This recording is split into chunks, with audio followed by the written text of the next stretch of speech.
आ जाते हैं अपनी बजट ट्रांसमिशन में। अब्दुल कादिर मेमन साहब, टैक्स एक्सपर्ट और साबिक सदर पाकिस्तान टैक्स बार एसोसिएशन इस वक्त हमारे साथ मौजूद हैं। इमायद तोला भी इस वक्त हमारे साथ मौजूद हैं। आप दोनों का बहुत शुक्रिया। सबसे पहले तो ये बताइए कि ये जो एक्सरसाइज जो कहा जा रहा था कि दो महीने के अंदर, 2 महीने ही हुए इनको आए हुए, और एक ऐसा बजट पेश करना, ये एक्सरसाइज कितनी मुश्किल होगी, रिगार्डलेस कि ये अच्छा है या बेहतर है या बुरा है। पहले तो ये बताइए कितना टफ टाइम होगा, या फिर जो ब्यूरोक्रेसी है वो अपना काम जारी रखे हुई थी। अगर ये हुकूमत नहीं भी होती, पिछली हुकूमत ही होती, तो वो उनका काम था, वो सारे वर्किंग पेपर्स और वो एस्टिमेशन वगैरह वो करते। बहुत शुक्रिया इमरान साहब। सबसे पहले तो मैं समझता हूँ कि पाकिस्तान बल्कि दुनिया इस वक्त जिस इकोनॉमिक पैराए पे खड़ी हुई है और जिस तरह से मुश्किलात हैं जिसमें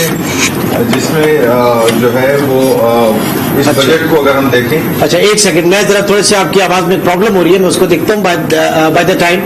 इमाद बताइएगा, आप कैसे कहेंगे कि ये कितना मुश्किल होगा अगर ये रिलीफ भी मिला है? पहले तो हम उसको बनाते हैं कि मुश्किल एक्सरसाइज है कि नहीं है। सर, बिल्कुल मुश्किल एक्सरसाइज है। जिस अनसर्टेनिटी से इस वक्त दुनिया गुजर रही है due to rising commodity prices, इसके साथ साथ एक बजट, एक रेवेन्यू जो है उसको वो करना, सेट करना, टारगेट एक्सपेंसेस बजट करना, इस लिहाज से फिर रिलीफ देना, और एक जाहिर है क्योंकि बजट से कोई 2-3 महीने पहले ही एक नई हुकूमत आई है, तो हर हुकूमत का अपना पॉलिसी डायरेक्शन होता है, तो उस लिहाज से मेरे हिसाब से तो काफी मुश्किल होगा। और बट आई वुड से कि मुश्किल बजट तो था देना, लेकिन it seems like a very balanced budget. ठीक है, लेकिन जितने आराम से सुकून से उन्होंने बजट पेश किया, जाहिर है कि आज माहौल वो नहीं था, वरना ऑपोजिशन का एक हंगामा होता है। यहाँ तो ऑपोजिशन लीडर जो है वो राजा रियाज साहब, और बड़े सुकून से जो है वो तकरीर करके गए, बजट तकरीर जो है वो करके गए। हमारे साथ हमारे दोनों पैनलिस्ट मौजूद हैं जी। तो कादिर साहब, अब ये बताइए कि इनफैक्ट ये बजट कैसा रहा, आपकी क्या एक्सपेक्टेशंस थी टैक्सेशन के मामलात को लेकर, मुल्क की मजमूई मुआशी सूरत हाल को लेकर, और ये जो कहा जा रहा था कि IMF के पैराए में ये मुश्किल बजट होगा, IMF की कंडीशन जो है वो बहुत ज्यादा इससे रखी गई है इस प्रोग्राम के हवाले से, आपने कैसा देखा इसे? देखिए, मैं सबसे पहले तो मैं आपका शुक्रिया अदा करना चाह रहा हूँ, आपने ये मौका फराहम किया। मैं समझता हूँ कि जो इस वक्त दुनिया जो है जिस तरह के ग्लोबल मुश्किलात से गुजर रही है, हमने देखा कि कमोडिटी के प्राइसेस बढ़े हुए हैं अक्रॉस द वर्ल्ड। यूक्रेन और रशिया की जो वॉर हुई है उससे पेट्रोल का जो इफेक्ट पड़ा है, फिर इंटरेस्ट के रेट्स ओवरऑल जो बढ़े हैं, तो I think Pakistan is not the exception. और हमने देखा कि 11.3 जो है वो इन्फ्लेशन भी रहा। तो मैं समझता हूं कि इन तमाम हालात में इस वक्त हमने जो सुना है बजट, मैं समझता हूं कि गवर्नमेंट ने कंपैरेटिवली बहुत अच्छा बजट पेश किया है। और इसमें उन्होंने जो सबसे इम्पोर्टेंट जो इनके जो वजह है, जो कि अगर आप देखेंगे लास्ट ईयर हमारा जो इनडायरेक्ट टैक्सेशन जो है वो ऑलमोस्ट 65% जो है वो हो गया है। तो इस दफा इस बात की एफर्ट की गई है कि इनडायरेक्ट टैक्सेस पे थोड़ा सा कम रुझान करके और डायरेक्ट टैक्सेस में बढ़ाया जाए। एक तो ये बात, दूसरी बात ये कि जो रिचेस को टैक्स होना चाहिए उस पे एक फोकस किया गया है। तीसरी बात ये कि जहां लोगों को ये खदशा था कि जो लोअर क्लास सैलरी इनकम वाले लोग होंगे उनको बहुत ज्यादा हिट होगी, और फॉर्चुनेटली ऐसा नहीं हुआ। उनको रिलीफ मिला, 6 से 12 पे वो गए हैं, बल्कि जो AOPs और इंडिविजुअल बिजनेस इनकम वाले उनकी इनकम को भी 4 से 6 लाख पे ले जाया जा रहा है। तो मैं समझता हूं कि उस तरह से जो प्रायोरिटीज होनी चाहिए उसके मुताबिक ये बिल्कुल ठीक है। और अगर मैं समझता हूं कि ये बजट की जो डॉक्यूमेंट एग्जैक्टली अगर इसी तरह हो जो IMF ने जो से डिस्कशन हो रही है, तो उसमें जो amount of the FBR revenue होंगे वो 7,255 होंगे। अगर वो 7,255 होते हैं, और अगर हम इस दफा ये प्रिज्यूम करते हैं कि 6,100 का जो करंट बजट हमारा है, अगर होता है तो ये कोई 19% की ग्रोथ बनती है। अब अगर 19% की ग्रोथ मैं समझता हूं कि इसको अचीव करना मुश्किल नहीं होगा, प्रोवाइडेड, क्योंकि अब हम ये भी देख रहे हैं कि डॉलर भी गवर्नमेंट की ये एफर्ट है। गवर्नमेंट ने ये 12 इस बात को कहा है कि हम इसको किसी न किसी तरह से इसको एक रीजनेबल लेवल पे लाएंगे, और लोगों का कहना यह है कि रीजनेबल लेवल जो है वो 190 रुपए तक का डॉलर जो है वो रीजनेबल लेवल नजर आता है। तो दूसरा जीडीपी भी कोई बहुत ज्यादा इन्होंने मैं नहीं समझता कि इन्होंने बहुत बड़ा कोई अहदाफ रखा है। इस वक्त जो हमारा जीडीपी इस करंट ईयर का था वो 5.97 था, इन्होंने 5% एस्टिमेट किया है। रियलिस्टिक अप्रोच है, रियलिस्टिक अप्रोच, रियलिस्टिक अप्रोच, मतलब ऐसी अप्रोच नहीं है जिसमें खुदा न खास्ता ऐसा हो कि जिसको अचीव करना मुश्किल हो। हाँ, लेकिन जो चैलेंजेस हैं वो रहेंगे। फिर आ जाते हैं चैलेंजेस की तरफ भी आ जाते हैं। मैं आपकी तरफ आता हूँ। अब ये जो बात है, जो हमने थोड़ा सा महसूस किया कि पिछली हुकूमत ने अगर फैसिलिटेट किया था रियल एस्टेट सेक्टर को किया था, कंस्ट्रक्शन को किया था, और यहाँ पे जो है इस रियल एस्टेट का जो सेक्टर है इसके ऊपर जरा कदगन लगाने की बात की, या इसको इस क्लास को टैक्स नेट के अंदर लाने की बात की है। ये जरा थोड़ी सी समझ ले कि चेंज है, बड़ा चेंज कहेंगे आप भाई? जी बिल्कुल, अच्छे डायरेक्शन में जा रहे हैं। और इसके अलावा भी जो है मेरे हिसाब से, जैसे कादिर मेमन साहब ने भी बात की अभी, कि सैलरीड तबके को जो रिलीफ दिया गया है, मेरे हिसाब से ये अच्छा रिलीफ है। और जो मैंने तो बड़ी हवाएं उड़ी हुई थी सर, वो व्हाट्सएप पे मैसेजेस आ रहे थे जिसकी 1 लाख तनख्वाह, उसने 30,000 रुपए जो वो टैक्स पे करना होगा। इतना बड़ा कियोस मचा हुआ था। नहीं सर, बिल्कुल कियोस मचा हुआ था, और मेरे हिसाब से बड़ा एहसन इकदाम है हुकूमत की तरफ से कि उन्होंने इस कियोस को रद्द किया और रिलीफ दिया सैलरी तबके को। इसके साथ साथ जो है इन्होंने एओपीज और जो बिजनेस इंडिविजुअल्स वगैरह हैं उनको भी, उनकी भी टैक्सेबल थ्रेशोल्ड जो है वो 4 लाख से बढ़ा के 6 लाख कर दी है, तो वो भी मेरे ख्याल से एक अच्छा इकदाम है। इसके अलावा जो है इन्होंने फिल्म मेकर्स और सिनेमास को में एग्जेम्पशन दी है, तो वो भी एक अच्छा इकदाम है। इसके साथ साथ लेकिन मेरा यहाँ पे थोड़ा सा एक इख्तिलाफ ये है कि गालिबन पिछले जो मिनी बजट आया था उसमें इन्होंने एडवांस टैक्स की मद में जो फॉरेन एक्टर्स हैं उनके अगर कमर्शियल्स यहाँ प्ले होते हैं तो उस पर बहुत ज्यादा, मेरी आजिज़ राय में बहुत ज्यादा एडवांस टैक्स रख दिया था। तो मेरे ख्याल से जहां आप लोकल इंडस्ट्री को इंसेंटिवाइज कर रहे हैं, वहां फॉरेन इन्वेस्टमेंट के लिए भी आप जो है उसको, उस थ्रेशोल्ड को थोड़ा सा कम करें ताकि इसलिए आज से एक बैलेंस क्रिएट हो कम्पिटिटिवनेस में। ठीक है, अब अगेन टैक्सेशन के मामलात के ऊपर एडीआरसी के हवाले से बताइएगा कादिर मेमन साहब, कि वहां पे क्या, क्योंकि डिस्प्यूट्स वगैरह जो होते हैं उनको रिजॉल्व करना एक बहुत बड़ा मसला होता है। फिर इसके बाद मैं आपसे बात करूंगा रिफंड्स के हवाले से, जो हमारे सनतकारों के जो फंसे हुए थे, रिफंड्स एक बहुत बड़ा था। तो ये 2 पॉइंट्स पे मैं आपका टेक चाहूंगा। अच्छा देखें, सबसे पहले मैं एडीआरसी में ऑल्टरनेट डिस्प्यूट रेजोल्यूशन के मुतालिक मैं आपको बताऊं कि दुनिया में जितने भी इस वक्त लिटिगेशन है, और खासतौर से पाकिस्तान में जो लिटिगेशन इतनी पेंडिंग पड़ी हुई है, तो ऑल्टरनेटिव डिस्प्यूट रेजोल्यूशन का मैकेनिज्म जो है वो बहुत तेजी से इस डिस्प्यूट के जो है उसकी जगह ले रहा है। और पाकिस्तान के ऑल्टरनेटिव डिस्प्यूट रेजोल्यूशन का जो मैकेनिज्म स्टार्ट किया था, Pakistan was first in the region. Unfortunately हुआ ये कि वो उसको इस तरह से लॉ को मरोड़ चरोड़ दिया गया कि उसका जो इफेक्टिव रोल था एडीआरसी का वो नहीं अचीव हुआ। अब जो लास्ट अमेंडमेंट्स आई थी वो बहुत ही अच्छी थी, लेकिन उसमें एक चीज जो कमी थी और वो आज इन्होंने इस कमी को बिल्कुल खत्म कर दिया। उसमें ये था कि ये ऑर्डर जो है बाय कंसेंसस होना चाहिए था। अच्छा, दुनिया में कोई भी फैसला जो है बाय कंसेंसस कभी भी नहीं हो सकता, बाय मेजोरिटी होता है। और ये बारह उनको ये बताया गया, पाकिस्तान टैक्स बार के लेवल पे भी और प्रोफेशनल लेवल पे भी, कि जनाब आप इवन हाई कोर्ट के जजमेंट्स होते हैं बाय मेजोरिटी होते हैं, सुप्रीम कोर्ट के जजमेंट्स होते हैं बाय मेजोरिटी होते हैं, इत्तेफाक राय से नहीं होते, अक्सरियत से राय से होते हैं। जिसको इन्होंने अभी इस दफा बहुत ही मैंने देखा कि उन्होंने ये इस बात को बताया है, और खास तौर से उसकी कॉम्बिनेशन को भी उन्होंने बताया कि जी टैक्स पेयर के पास ये राइट होगा कि वो अपना कोई नुमाइंदा जो है वो इंट्रोड्यूस कर सके। तो that was related to the ADRC. जहां तक अगर आप मुझसे अगर पूछेंगे कि इंडस्ट्रियल रिफंड्स के हवाले से और इंडस्ट्री को तरक्की देने के हवाले से, तो मैं समझता हूं कि देखें बहुत सारी बड़ी इंडस्ट्री जो है पाकिस्तान के अंदर, वो या दुनिया में जहां पर भी लगती है, उनको सबसे बड़ा जो इश्यू होता है वो होता है कैपिटल के फ्लो का और मशीनरी के लाने का।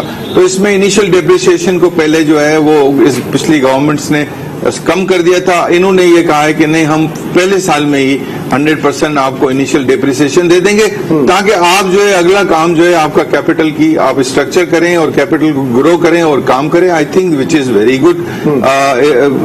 दूसरा, इस वक्त जो लास्ट 2 साल पहले एक लॉ बनाया गया था जिसमें ये था कि 1% प्लांट एंड मशीनरी पे, 2% एक टैक्स था रॉ मटेरियल्स वगैरह पे, और 5.5% था. उसमें ऐसे बहुत सारे पीसीटीज आ गए थे जिसको इंडस्ट्रियां खुद as a raw material use कर रही थी, और वो एक बाम था कि जनाब इसकी एडजस्टमेंट मिलेगी नहीं मिलेगी. अभी जो फाइनेंस मिनिस्टर साहब ने इसकी बड़ी क्लैरिटी दी है कि जो भी इंडस्ट्रियल अंडरटेकिंग अपना रॉ मटेरियल कंज्यूम करेगी वो या जो भी अपने लिए इस्तेमाल करेगी उसकी एडजस्टमेंट होगी. तो I think this is very commendable recommendation. जाहिर बात है हमारे बजट का बड़ा हिस्सा जो है वो आपके डिफेंस और डेट रिपेमेंट्स जो उनके ऊपर खर्च होता है. डिफेंस के हवाले से नाज़रीन मैं आपके साथ शेयर करूंगा. कादिर मेमन साहब, मैं यकीनन इस वक्त जो काबिल तकलीद एक बात है, एक रोल मॉडल समझ के तौर पे पाकिस्तान की मुसल्लह अफवाज सामने आई, और जिस ऑस्टेरिटी की इस वक्त डिमांड है, जिस ऑस्टेरिटी की हम बात कर रहे हैं, वहां पर एक अमली उसकी तस्वीर जो है देखी जा रही है. उन्होंने कहा कि ड्राई डे होगा, फ्राइडे किसी किस्म की कोई ट्रांसपोर्टेशन जो है वो नहीं चलेगी अनलेस अनटिल की कोई इमरजेंसी की सूरत हाल ना हो, कोई उस वक्त की कोई नकलो अमल नहीं होगी. दूसरी चीज ये भी कि जो मीटिंग्स हैं और जहां तक जरूरी हो वो वीडियो लिंक्स के ऊपर और ऑनलाइन जो है ये सारी चीजें होंगी, बजट के अंदर ही रहकर काम होगा. यही चीज जब हम एक आम पाकिस्तानियों के हवाले से बात कर रहे हैं कि खुदारा अपनी दुकानें सुबह 8-9 बजे खोलें और उसके बाद शाम 6-7 बजे बंद करें. अब हुकूमत तो 7:30-8 बजे कह रही है ताकि आपकी एनर्जी सेविंग हो, डे लाइट सेविंग हो, लेकिन इसके ऊपर रिटालिएशन है, इसके ऊपर कोई मानने को तैयार नहीं. ये कितना बड़ा अलमिया है. देन इसके बाद मैं दोबारा बजट पे आता हूं. कादिर साहब जी देखिए, सबसे बड़ी बात यह है कि मिनासिल कौम हमें इस बात को महसूस करना होगा कि पाकिस्तान इस वक्त अपनी जिंदगी के सबसे मुश्किल तरीन दोहराए पे खड़ा हुआ है, और हमें एज ए पाकिस्तानी जिस तरह भी हम कंट्रीब्यूट कर सकते हैं हमें करना चाहिए. और ये कोई अनोखी बात नहीं है. दुनिया की तमाम मुल्कों में जहां पर भी हम जाके देखते हैं, लोग अर्ली मॉर्निंग स्टार्ट करते हैं और इवनिंग अपनी जो है वो बहुत जल्दी क्लोज करते हैं. I think there has to be, इसमें गवर्नमेंट और अपनी इंडिविजुअल लाइफ में, अपनी इंफरादी जिंदगी में भी जब हम अपने बजट के हिसाब से चलते हैं, जब हम किसी चीज को अफोर्ड नहीं कर सकते तो उन चीजों को हम थोड़ी एक्टिविटीज को साइड में रखते हैं, तरजीहात अपनी तय करते हैं. तो ये वक्त है तरजीहात तय करने का, उसके ऊपर अमल करने का. और उसमें ये कि सबसे बड़ी बात ये है कि देखें, हम गवर्नमेंट ये कोई ऐसी चीज नहीं है. हेल्थ पॉइंट ऑफ व्यू से भी आप देख लें, रिलीजन पॉइंट ऑफ व्यू से भी देख लें कि जी इसको कब हमें सुबह स्टार्ट अर्ली करना चाहिए और अपनी इवनिंग को जल्दी वाइंड अप करना चाहिए. और इवन अगर फर्ज कर लें कि ये ना भी हो, तब भी अगर कौम का या अगर हमारी कौम की, हमारी गवर्नमेंट की, हमारे मुल्क की बका का अगर ये कोई वो है रिक्वायरमेंट है, तो हमें सबको इस पे मिलके बिल्कुल अपना रोल अदा करना चाहिए. और मैं समझता हूं कि जहां पर भी दुनिया के अंदर जहां पर भी जब भी जरूरत पड़ी तो लोगों ने बिल्कुल आगे, और जैसे अभी आपने बताया कि हमारी पाक फौज ने जो है वो एक रोल मॉडल सेट किया जिसे हमें प्रमोट करने की जरूरत है. मैं समझता हूं कि हमें सबको इसको फॉलो करना चाहिए, और I think as a nation हमें टुगेदर हम अचीव कर सकते हैं. इमाद, आपकी तरफ भी आऊंगा. यकीनन मैं इसके ऊपर बात करना चाहूंगा. एक बार फिर खुशामदीद कहेंगे. और इस ब्रेक के बाद अभी नासिर हयात मग्गू साहब ने भी हमें ज्वाइन किया, जो कि प्रेसिडेंट है federation of Pakistan chamber of commerce and industry के, फॉर्मर प्रेसिडेंट. बहुत शुक्रिया. Once a president always a president. ठीक, वो लग जाता है उसमें. जी मग्गू साहब, क्या हाल है, कैसे हैं आप? बजट के बाद कैसे हैं आप, ये बताइएगा. पहले बजट से पहले और बजट के बाद कुछ फर्क पड़ा? जब भी बजट आता है पहले दिन तो हम बहुत खुश होते हैं, उसके बाद जब फाइनेंस बिल देखते हैं तो उसके बातें शुरू होती है. उम्मीद है इस दफा ऐसा नहीं होगा. उम्मीद है इस दफा ऐसा नहीं होगा, क्योंकि इनको भी इलेक्शन में जाना है. और इलेक्शन ज्यादा दूर नहीं है. इस वक्त इनकी सोच वही होगी कि मैक्सिमम रिलीफ दे ताकि सर, लोग बड़ा प्रेशर इनको होगा, इतना प्रेशर आप यू कांट इवन इमेजिन कि कितना प्रेशर होगा इस जमात के ऊपर, कोलिशन पार्टनर्स के ऊपर, कि अपना पॉलिटिकल कैपिटल जो है आप दांव पे लगा दे, स्टेक पे लगा दे। ये मजाक बात है ऑयल प्राइसेस और ईंधन की प्राइसेस पास ऑन करना और फिर इतना मुश्किल बजट में हाथ डालना, ये बहुत मुश्किल फैसला है हुकूमत का, इसमें कोई शक नहीं। मैं भी ये कह रहा हूँ कि इस दफा उम्मीद ये है कि फाइनेंस बिल आएगा तो चीजें जो है वैसे ही अच्छी नजर आएंगी उसमें इंशाल्लाह। जी कादिर मेमन साहब। जी अब जहां पर हम थे वहां से अगर हम शुरू कर रहे हैं तो आप हमारे मैं आपसे फिर ये पूछना चाहूंगा, थोड़ा सा आगे बढ़ते हैं और अहमद आपकी तरफ आऊंगा कि आज जो बात की मिफ्ता इस्माइल साहब ने ये कहा कि जो आपका विदहोल्डिंग टैक्सेशन जो निजाम है वो बहुत बड़ा बिगाड़ है, और हम इसमें यही देख रहे हैं कि पूरे मुल्क को आपने विदहोल्डिंग एजेंट बना दिया। पाकिस्तान के जो टैक्सेशन सिस्टम है इसको अगर तस्लीम किया जा रहा है ये बिगाड़ है, और उसके बाद जो है कुछ जो इक़दाम किए गए, तो आप क्या समझते हैं किस हद तक सही डायरेक्शन में? देखें, बिल्कुल सही बात है। विदहोल्डिंग टैक्सेस जो है एक एक्सटेंट तक जो है विदहोल्डिंग एजेंट बनाना चाहिए, मगर हमारे टैक्स के निज़ाम में ओवरली, इसको मैं बोलूँगा बहुत ज़्यादा विदहोल्डिंग एजेंट की एक लायबिलिटी लागू कर दी है टैक्स पेयर्स पे भी, और जो टैक्स पेयर नहीं है उस पे भी, जो नॉर्मल पेमेंट्स करते हैं उन पे भी। तो इस लिहाज से तो उनकी ये स्टेटमेंट बड़ी खुशाइन है कि तस्लीम तो कर रहे हैं कि ये जो है विदहोल्डिंग टैक्सेस डिस्क्रिमिनेटरी और इनको खत्म हो जाना चाहिए। ठीक है। और कादिर मेमन साहब, क्या कोई बड़ा डिफरेंस आप देख रहे हैं फाइनेंस बिल के आने में? और दूसरी चीज ये कि पीटीआई के लोग कह रहे हैं, अहमद अजहर साहब कह रहे हैं कि ये डायरेक्शन लेस बजट था और उनको कदरे मायूसी हुई, और ये भी उन्होंने कहा कि ये जो 6% की जीडीपी ग्रोथ हम छोड़ के गए हैं और मौजूदा हालात में ये 4.8 का अपना टारगेट पूरा नहीं कर पाएंगे, 2% भी नहीं आ सकती। इमरान साहब, देखिए सबसे बड़ी बात तो ये है कि मैं ये समझता हूँ कि जब तक पूरा फाइनेंस बिल ना पढ़ा जाए तो उस वक्त तक कोई ऐसी हतमी राय देना मेरे ख्याल में कोई मुनासिब नहीं होगा। लेकिन मेरे ख्याल में गवर्नमेंट को इस बात का एहसास है, और हम ये देख रहे हैं कि पिछले साल जो जीडीपी थी वो 5.97 ऑलमोस्ट 6% थी, लेकिन उस दफा इन्होंने अपना टारगेट जो है वो 5% रखा है। उन्होंने इस बात को मद्देनजर रखा है कि इम्पोर्ट पे डेफिनेटली कुछ कदगनें लगाई जाएंगी। जैसे ही इम्पोर्ट पे कदगनें लगेंगी तो हमारी ग्रोथ जो है, हमारा जीडीपी है, डेफिनेटली उसको कम होना है। तो मैं समझता हूं कि 5% सीम्स टू बी रीजनेबल, और यही जो है वो डोनर एजेंसीज के साथ भी एग्री हुआ है कि 5% will be the growth rate. मैं समझता हूं कि अगर हम 5% भी अगर कर लें तो हम जो है वो बेटर पोजीशन में फिर भी होंगे। जो चैलेंजेस हमारे पास हैं वो ये हैं अपने इमरान साहब, वो ये है कि सबसे पहला चैलेंज तो ये है कि हमारा इस वक्त इंपोर्ट का बेस जो है वो $78 बिलियन का है। अगर गवर्नमेंट ने ये अभी फाइनेंस मिनिस्टर साहब ने अपनी तकरीर में कहा कि हम इसको 70 बिलियन तक करेंगे, ये जो है ना इसको ये सस्टेनेबल नहीं है। 78 बिलियन इज नॉट सस्टेनेबल। इसको ठीक करने के लिए अगर 70 बिलियन तक भी अगर हम चले जाते हैं तो मैं समझता हूं कि ये हमारी खुशकिस्मती होगी, और ये एक डेफिनेटली गवर्नमेंट के लिए एक बहुत बड़ा चैलेंज है। या तो आप अपना एक्सपोर्ट का जो गैप है ना इम्पोर्ट एक्सपोर्ट का, उसको कम करें, आप अपनी एक्सपोर्ट्स को बढ़ाएं उस प्रोपोर्शन के हिसाब से। मग्गू साहब, ये बताइएगा कि इस वक्त हमने रियलाइज किया कि ये 6% की इकोनॉमिक ग्रोथ और जो हम बात करते हैं एशियन टाइगर बनने जा रहे हैं, ये हमें बिगाड़ पैदा करती है। जब हमारी इकोनॉमी 5% प्लस जाती है तब हम देखते हैं कि हमारे इंपोर्ट बिल बढ़ता है और हमें डॉलर क्राइसिस होता है, बैलेंस ऑफ पेमेंट का मसला होता है, हमारे रिजर्व डिप्लीट होते हैं और फिर हम फिस्कल और मॉनेटरी टाइटनिंग की तरफ आते हैं। तो ये एक रीजनेबल अप्रोच है अगर हम 4.5-5% की ग्रोथ पे रहें, एक इंक्लूसिव ग्रोथ हो, एक सस्टेनेबल ग्रोथ हो। देखिए, सबसे पहली बात है ये इंपोर्ट का टारगेट तो कोई बजट में देता ही नहीं है। एक्सपोर्ट देता है, जीडीपी ग्रोथ देता है, रेमिटेंस की टारगेट देता है। ये नहीं कहते हम इंपोर्ट को कहाँ रोकेंगे, क्योंकि देखेंगे लास्ट 78 बिलियन का अगर हमारा एक्सपोर्ट का इंपोर्ट का बिल है तो उसी की वजह से हमारा रेवेन्यू भी इतना जमा हुआ। तो रेवेन्यू टारगेट पूरा होता है वो इंपोर्ट के बिल से होता है। तो ऐसे रेवेन्यू का क्या फायदा जो आप import bill pay import stage पर ले रहे हैं लेकिन पूरी इकोनॉमी उसकी कीमत अदा कर रही है।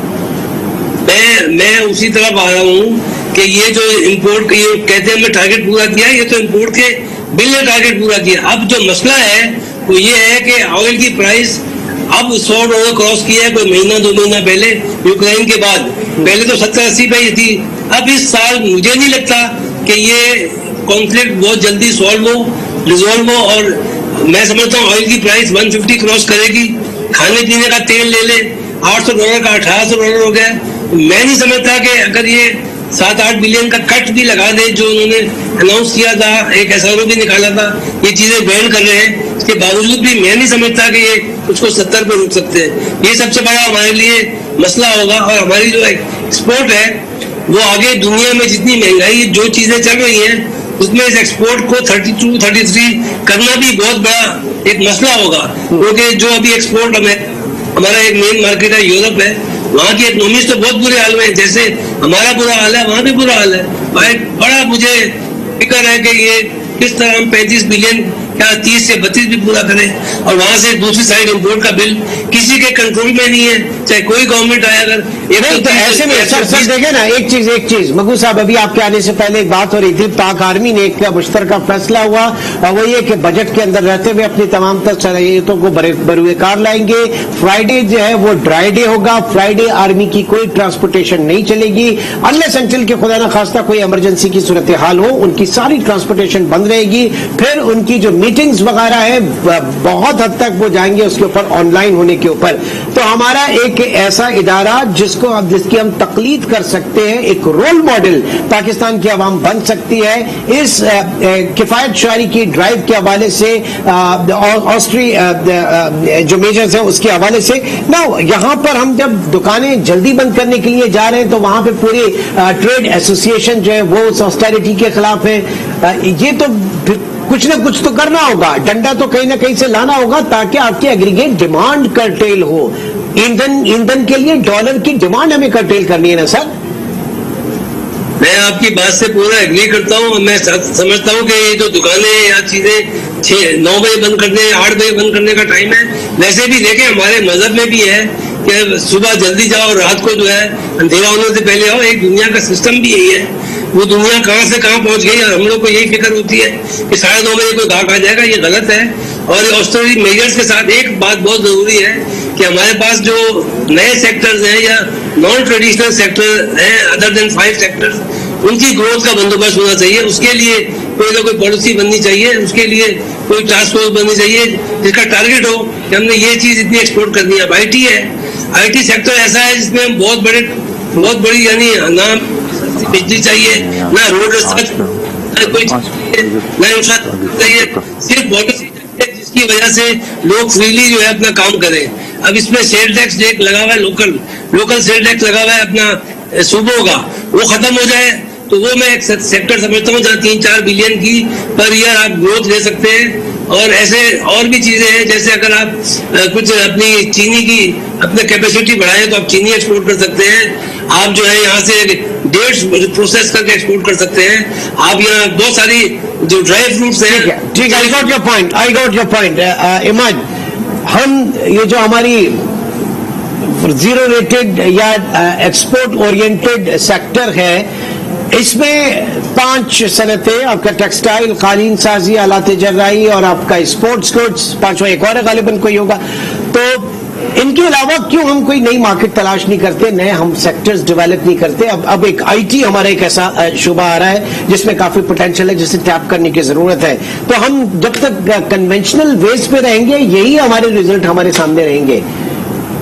सर बिल्कुल सही बोला आपने। इन द सेम वेन मैं एक चीज जो कल इकोनॉमिक सर्वे में आई थी मैं उस पर रोशनी डालना चाहूंगा। हमारी एग्रीकल्चरल सेक्टर की जो ग्रोथ है for the coming fiscal year वो 3.9 पे प्रोजेक्ट की गई है। और अगर आप इस साल की भी परफॉर्मेंस देखेंगे तो वीट की प्रोडक्शन और कल्टीवेटिंग एरिया भी कम हुआ है। तो दैट और इसके अलावा जो 3.9 प्रोजेक्ट किया है which is less than the growth of the current year which is 4.4, तो इससे शायद लग रहा है कि थोड़ा इंपोर्ट बिल में इजाफा आ सकता है और फूड सिक्योरिटी के हवाले से भी थोड़ा खदशा लग रहा है मुझे। आप क्या समझ रहे हैं कि हमें चीनी जो है वो इम्पोर्ट करना पड़ जाएगी? سر بالکل ہو سکتا ہے, اور اس کے ساتھ ساتھ میں اگر ہماری ایک چھوٹی سی ریسرچ ہے اس کے مطابق we were actually very surprise as well. تو جو ویٹ کا وہ ہے ton per acre production yield جو ہے وہ پاکستان کی 1.16 ہے, انڈیا کی 4.4 ہے, اور دنیا کا جو ایوریج ہے وہ 4.64 ہے. اس کے ساتھ ساتھ میز جو آپ کی اس سال سب سے بہترین کراپ گروتھ ہوئی ہے اس کا جو ییلڈ پر ایکر ہے اس کا 2.27 ایوریج ہے, بھارت کا 3.42 ہے, اور ریسٹ آف دا ورلڈ کا 7.4 کے قریب ہے. تو اگر آپ ان کو ایٹ لیسٹ 1.5 یا 2% سے انہانس کر دیں, میکنائزیشن کی طرف لے جائیں اس کو, جیسے میں بھی دیکھ رہا تھا ایگریکلچرل مشینری پہ 0% کسٹم ڈیوٹی بھی کر دی گئی ہے, تو میرے حساب سے ایک اچھا اقدام ہے, اور میکنائزیشن کی طرف ہمیں جانا چاہیے. اگر ہم اپنے ایگریکلچرل سیکٹر کو ایٹ لیسٹ جو یہ ییلڈ پر ایکر ہے, ٹن پر ایکر ہے, اس کو ہم ڈبل بھی کر پائیں سر, اس کے لیے ہمیں جدید ٹیکنالوجی کو لے کر آنا ہوگا. وہ جو بات کر رہے تھے لیزر لیولنگ ہے, پھر drip irrigation and so many thing جو ہم پاکستان میں دیکھ رہے ہیں کہ اس وقت موجود نہیں ہے. میرے خیال سے شاید بریک چیئرمین FBR جو ہے وہ بھی اسلام آباد میں موجود ہے, ان کی طرف بھی ہم جائیں گے, لیکن ٹرانسمیشن بھی ہماری جاری رہے گی. ایک چھوٹے سے بریک کے بعد دوبارہ ملتے ہیں.